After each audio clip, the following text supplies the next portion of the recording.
हाय।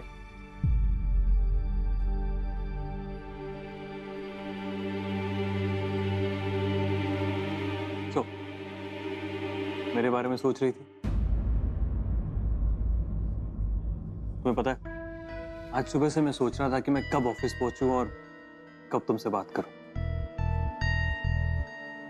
लेकिन सुबह से एक क्लाइंट, दूसरा क्लाइंट, ऑफिस आने का टाइम ही नहीं मिल रहा था। बस अभी वापस पहुंचा और आते ही सीधे तुम्हारे पास आया, सिर्फ एक बात कहने के लिए।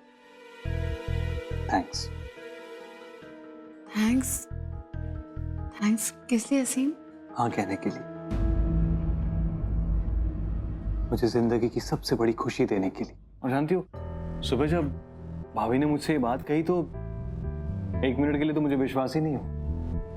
मुझे और भी अच्छा लगता अगर तुम खुद मुझसे कहती, लेकिन तुमने खुद मुझसे क्यों नहीं कहा? असीम एक्चुअली वो सुबह उठते से ही मैंने वो डिसीजन लिया और सबसे पहले माँ पापा को जाके बताया। और आई थिंक माँ ने बिनी दी को फ़ोन किया और बिनी दी ने तुम्हें बता दिया। मैं चाहती थी कि मैं तुम्हें बताऊं बट आई थिंक दी ने पहले बता दिया है। तुम इस फैसले से खुश तो हो ना?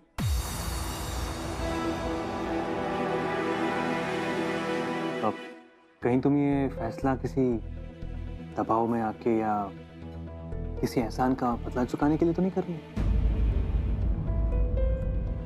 देखो देवचंद, सिर्फ इसलिए क्योंकि मैंने चड्डा वाले केस में तुम्हारी हेल्प की, इसका मतलब ये नहीं है कि तुम्हें मुझसे शादी करनी पड़ेगी। मैं तुम्हारा दोस्त, मुझसे शादी के लिए हाँ तभी कहना जब तुम्हें पूरा विश्वास हो कि मैं ही तुम्हारा जीवन साथी बनने के काबिल हूं, और तुम्हें इस बात का भी यकीन हो कि तुम भी मुझसे उतना ही प्यार कर सकती हो जितना कि मैं तुमसे करता हूं।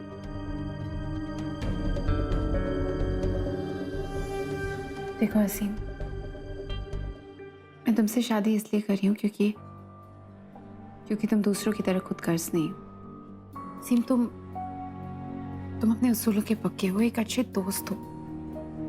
तुम्हारी ऑनेस्टी पसंद है मुझे, तुम्हारे काम की तरफ तुम्हारा डेडिकेशन पसंद है मुझे। एंड आई बिलीव कि जो इंसान अपने उसूलों का पक्का होता है और अपने काम की तरफ डेडिकेटेड और ऑनेस्ट होता है, वो एक अच्छा जीवन साथी भी बन सकता है। पहले मैंने तुम्हें मना कर दिया था, पर अब इंसान की परख हो गई है मुझे। तुम्हारे इंसान की समझ कितनी गलत है ये तुम्हें जल्द पता चल जाएगा। तो तुमसे शादी करने की सारी वजह मेरे पास सही है असीम। और रही बात प्यार की, तो शायद एक दिन मैं भी तुमसे उतना ही प्यार कर पाऊंगी जितना प्यार आज तुम मुझसे करते हो। मैं वो वाइफ बनने की कोशिश करूंगी जो तुम डिजर्व करते हो असीम।